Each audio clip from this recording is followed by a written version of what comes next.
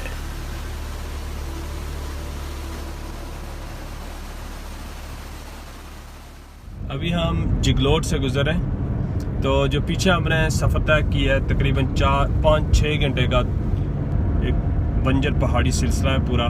گلگت سے 45 کلومیٹر جنوب مشرق کی جانب ایک چھوٹا سا علاقہ ہے جسے جگلوٹ کہتے ہیں۔ یہ 3 پہاڑی سلسلوں کراکرم، ہندو کش اور ہمالیہ کے سنگم پر واقع ہے۔ یہ وہ مرکزی سنگم ہے جہاں سے گلگت اور سکردو کے علاقے الگ ہوتے ہیں۔